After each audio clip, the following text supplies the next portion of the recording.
سوال کیا گیا ہے کہ مصیبت کے موقع پر اکثر گھروں میں سورہ یاسین کی تلاوت کی جاتی ہے، اور جو شخص موت کے قریب ہو اس کے سرہانے بھی سورہ یاسین کی قرأت کا اہتمام ہوتا ہے۔ تو دین میں اس کا کیا حکم ہے؟ جہاں تک مصیبت پیش آنے پر سورہ یاسین پڑھنے کی بات ہے، خاص طور پہ سورہ یاسین کو علیحدہ سے اس طرح کر کے پڑھنے کی کوئی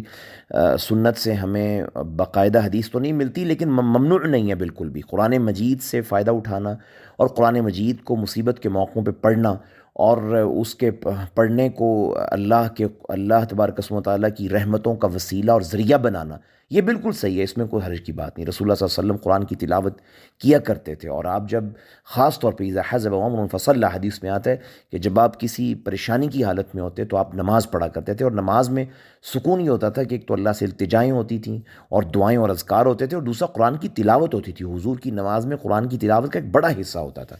لہٰذا اگر کوئی شخص جو ہے وہ اس لیے کہ سورہ یاسین جو ہے وہ جو ہے پڑھنے سے اس کو سکون اور راحت ملتی ہے، اور اس کو جو ہے اس سے انشاءاللہ قرآن مجید جو اللہ کی رحمتوں کا ذریعہ ہوتا ہے، اور بالکل اللہ کی رحمتیں اترتی ہیں اس کے ذریعے سے، تو بالکل وہ پڑھ سکتا ہے، اور خاص کر کے بھی یہ سورہ یاسین کو پڑھ سکتا ہے۔ لیکن یہ سمجھنا کہ اس پر کوئی نبی صلی اللہ علیہ وسلم کی طرف سے کوئی ترغیب موجود ہے یا اس طرح کی کوئی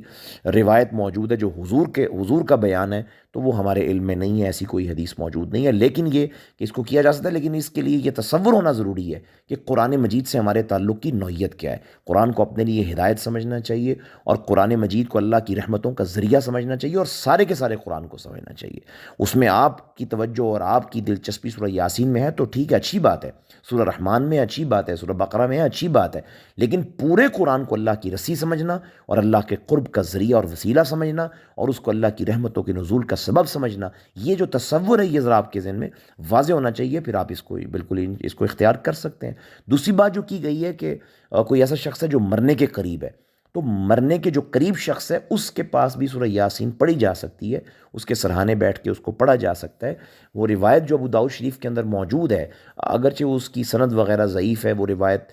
اس طرح جو ہے بہت پختہ روایت اور حدیث نہیں ہے جس میں حضور صلی اللہ علیہ وسلم کا یہ فرمان موجود ہے کہ اپنی جو اب تمہارے جو مرنے کے قریب لوگ ہیں ان کے سامنے یاسین کی تلاوت کیا کرو، سورہ یاسین کی قرأت کیا کرو۔ تو یہ تو نہیں ہے، لیکن یہ کہ آپ ترغیب کے لیے، جیسے کہ دوسری صحیح حدیث اور بالکل اتھینٹک حدیث موجود ہے جس میں حضور نے فرمایا لقنوا موتاکم بلا الہ الا اللہ،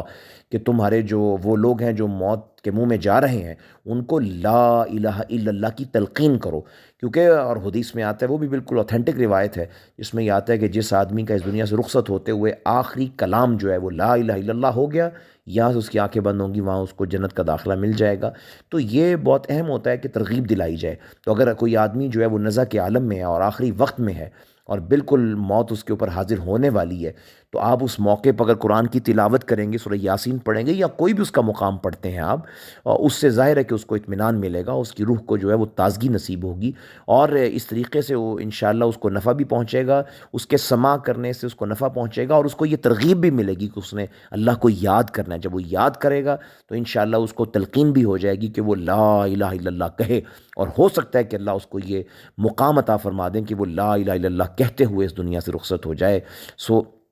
اس کے کرنے میں کوئی حرج کی بات نہیں ہے۔ لیکن اگر کوئی شخص فوت ہو جائے، فوت ہونے کے بعد میت کے اوپر اس طرح کے کام کرنا اور قرآن پڑھنا، یا کوئی بھی اس کی کوئی مخصوص مقام پڑھنا، یا ویسے اس کی تلاوت کرنا، یہ نبی اکرم صلی اللہ علیہ وسلم سے بالکل بھی ثابت نہیں ہے، اور یہ سنت کے نظام میں بالکل یہ جو ہے یہ مناسب نہیں ہے۔ یہ جب آدمی فوت ہو جائے اس کے بعد ہی طرز عمل کرنا، لیکن ہاں ابھی وہ فوت ہونے والا ہے اور زندگی کے آثار کے اندر ہے اور زندگی میں ہی ہے، تو پھر یہ کرنے میں کوئی حرج نہیں ہے، اور خیر کی بات ہے بلکہ، اور بہت سی احادیث جو صحیح احادیث موجود ہیں ان کے اوپر عمل کرنے کا یہ انشاءاللہ ذریعہ بن جائے گا۔ اللہ تبارک و تعالی ہمیں علم نافع عطا فرمائے، واللہ اعلم بالصواب۔